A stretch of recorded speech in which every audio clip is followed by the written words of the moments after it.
What's up, guys? Melvin from HairTransplantNetwork.com. Today, I'm going to be talking about whether or not FUT is still the preferred method for transplanting advanced Norwoods. I've been getting this question a lot, guys, and today I'm going to be giving you guys the pros and cons, my honest, unbiased opinion, and hopefully at the end of this video, you'll be in a position to make a decision. All right, let's get started. All right, so first, what is FUT? FUT is follicular unit transplantation or follicular unit strip surgery. It's basically when a doctor removes a strip of skin from the back of your scalp and sews it back up, and then technicians dissect the grafts and then implant them to the top of your scalp. FUE, follicular unit excision or extraction, is when the doctor removes the hair follicles one by one using a small surgical punch.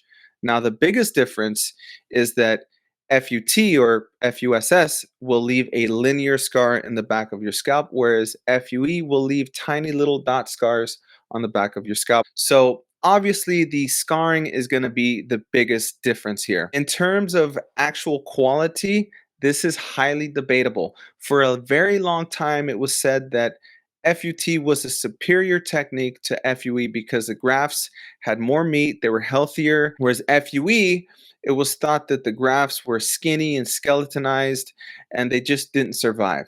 However, that started to change.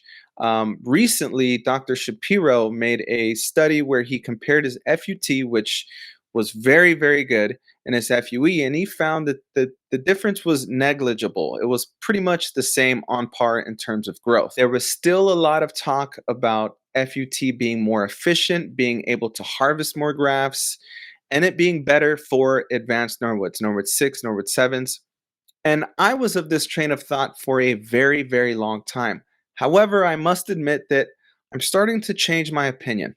And I'm going to give you guys a couple of case studies that really helped me change my opinion. So let's get into that. All right, I just want to give a disclaimer that no two people are the same. So these results that I'm going to be showing you are outliers. Don't expect to be looking the same if you go to the same surgeon or if you get FUE. The only reason why I'm bringing these results up is because there was a time in the past where you only saw these transformations with someone who had FUT first.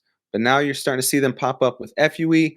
So I think it's something important to discuss. Let me know in the comment section if you agree. So the first case study I want to bring up is Karl, aka Zoomster from the forum, a personal friend of mine. He's had over 11,000 grafts and he was a slick Norwood 6 before having a hair transplant. He's had 2 FUE procedures and his results are absolutely incredible. Honestly, guys, a decade ago, guys who had 3 or 4 FUTs didn't get these results that he got with 2 FUEs. So when I saw this, I started to really change my perception on what was possible with FUE. Now, keep in mind, like I said, Karl is most definitely an outlier. Everything worked for him. He went to a good clinic. Everything was, the stars aligned, basically. So those are his results. All right, next we have HugoX from the forum. By the way, guys, I'm going to include each of these case studies in the description box in case you guys want to check them out. All right, so HugoX was another slick bald Norwood 6 who got 10,600 grafts done all via FUE. The difference between him and Zoomster was I don't believe he did any body hair, which is absolutely incredible. It's mind-blowing. A couple of things that I do want to point out for HugoX.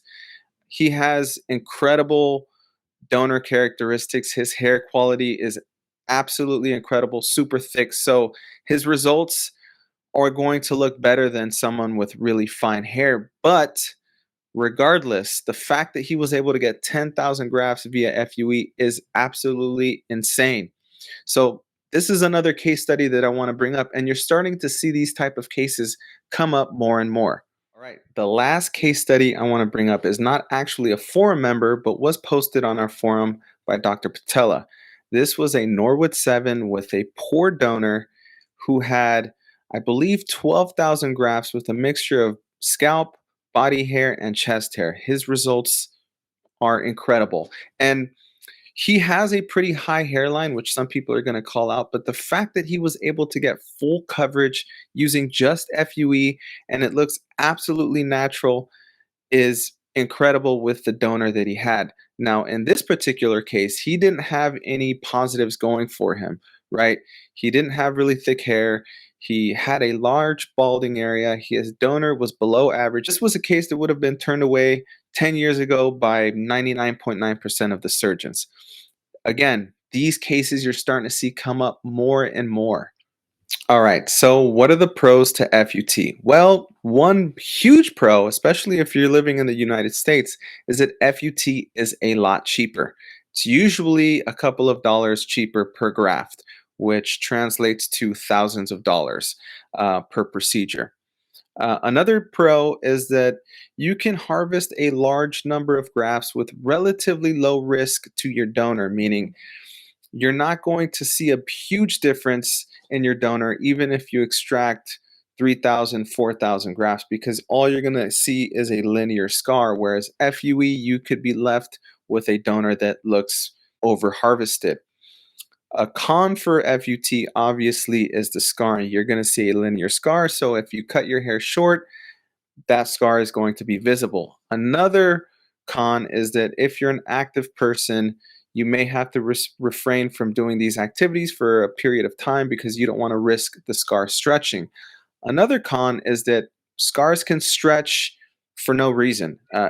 Scarring is highly physiological, so if you scar bad, you may just have a stretch scar even on your first procedure. So something to keep in mind. So what are the pros and cons to FUE? Well, one pro is the scarring.